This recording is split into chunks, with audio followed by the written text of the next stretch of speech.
सपने देखिए, लेकिन अपने कर्म के आधार पर देखिए कि मैं क्या कर रहा हूं, मेरा सपना कैसे पूरा होगा, वो मेरी मेहनत से होगा। और यही मैं आपसे कहना चाहता हूं कि हमारा देश आगे बढ़ रहा है। यह वो समय है कि आपने देखा कि 2014 से पहले भारत की अर्थव्यवस्था 11वें पायदान पर थी। आज हम 4थे स्थान पर आ गए।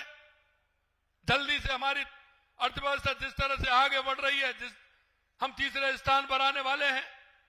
आपने देखा जिसने 200 वर्षों तक हम पे हुकूमत की, वो अर्थव्यवस्था में हमसे पीछे है। जो अपने आप को अग्रणी मानता है, आज के समय में जापान, वो भी हमसे पीछे है। इसलिए मेरे युवा साथियों, मैं आपसे कहना चाहता हूं कि हमारा आयुर्वेद, ये हमारे ऋषि मुनियों, साधु संतों की देन है, ऐसे महान लोगों की देन है। इसमें हम कैसे शोध कर सकते हैं, इसको कैसे आगे बढ़ा सकते हैं, जन जन में इसका लाभ कैसे मिल सकता है। इसलिए मैं आपसे कहना चाहता हूं कि आप पूरी तरह से संकल्प के साथ काम करिए। हमारी सरकार पूरी तरह से आपके साथ है। आइए आज हम संकल्प लें कि आयुर्वेद को उसका वह स्थान दिलाएं जो उसे मिलना चाहिए। राष्ट्रीय आयुर्वेद संस्थान की स्वर्ण जयंती समारोह को मैं पुनः बधाई देते हुए मैं यहां उपस्थित सभी विद्वानों, वैद्यों, शिक्षकों, छात्रों और कर्मचारियों का आभार व्यक्त करता हूं। आप सबके समर्पण, कठिन परिश्रम से ही यह संस्थान आज इस मुकाम पर पहुंचा है। इसके लिए भी मैं आपको धन्यवाद देता हूं। और विशेष करके फिर मैं युवाओं से कहना चाहता हूं, आपने देखा था 5 साल पहले हमारे युवाओं की क्या स्थिति होती थी। पहले 5 साल में कांग्रेस के राज में होती कि नहीं होती। अब मैं आपसे कहना चाहता हूं, 2 साल हो गए,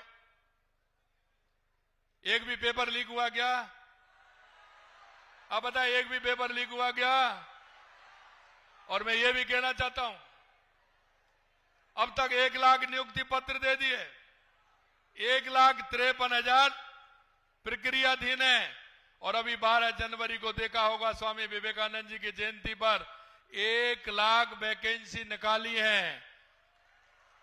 और वो भी समयबद्ध तरीके से, कब पेपर होगा, कब रिजल्ट आएगा, कब आपको यहां तक उसमें नियुक्ति पत्र भी है कि कब देने वाले हैं। और अभी हम 12 जनवरी को एक युवा नीति भी लेकर के आए थे। और वो युवा नीति हम इसलिए लेकर के आए थे कि हमारे राजस्थान के युवा पर किसी ने ध्यान नहीं दिया था। सिर्फ वो ये कहता था कि हमको सरकारी नौकरी मिल जाए। हमने कहा सरकारी नौकरी तो देंगे ही, लेकिन हमने एक बात और कहा कि हमारा युवा नौकरी लेने वाला भी बने तो नौकरी देने वाला भी बने। तो उसके लिए हमने युवा नीति में हम लेकर के आए हैं कि आपका जो प्रोजेक्ट होगा,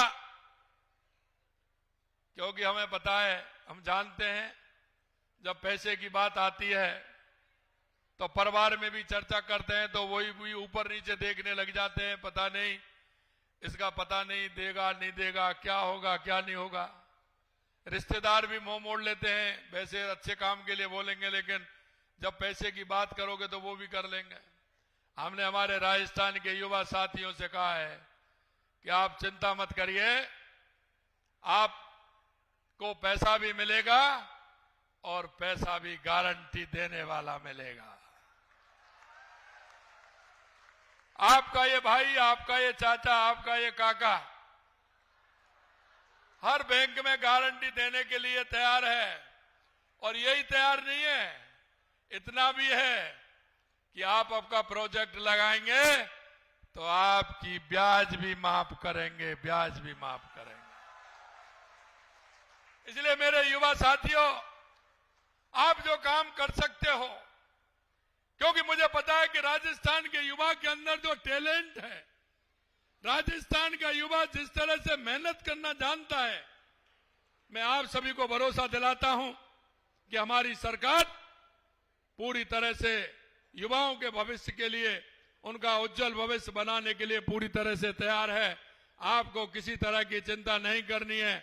आपको आना है और पूरी तरह से मेहनत करते हुए अपने परिवार को भी संबल बनाना है, अपने माता पिता को विश्वास दिलाना है, अपने छोटे भाई बहनों को भी विश्वास दिलाना है और राजस्थान को आगे बढ़ाना है। देश के यशस्वी प्रधानमंत्री नरेंद्र मोदी जी के नेतृत्व में लगातार हमारा राजस्थान आगे बढ़ रहा है। हमारे प्रधानमंत्री जी का विकसित भारत का जो सपना है 2047 का, हम विकसित राजस्थान भी बनाएंगे और विकसित भारत भी बनाएंगे। मैं अंत में ये कहूंगा कि जब मैं कांग्रेस के लोगों से कहता हूं, क्योंकि उन्होंने सपने दिखाते हैं, हमेशा झूठ बोलते हैं, भ्रष्टाचार और तुष्टीकरण के आधार पर चलते हैं, मैं जब उनको ये पर्चा देता हूं ना, 2 साल बनाम 5 साल, तो इस पर कोई जवाब नहीं देते हैं। इसलिए मैं कहना चाहता हूं मेरे युवा भाइयों, देश के यशस्वी प्रधानमंत्री नरेंद्र मोदी जी के नेतृत्व में यह डबल इंजन की सरकार है और युवाओं का भविष्य है। आप मेहनत करिए, आगे बढ़िए। पूरी तरह से हमारी डबल इंजन की सरकार आपका सहयोग करेगी। पुनः आप सभी को बहुत बहुत धन्यवाद। जय हिंद, जय भारत, जय राजस्थान।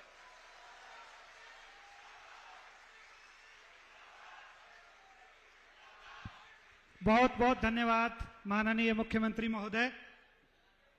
आपके अध्यक्षीय उद्बोधन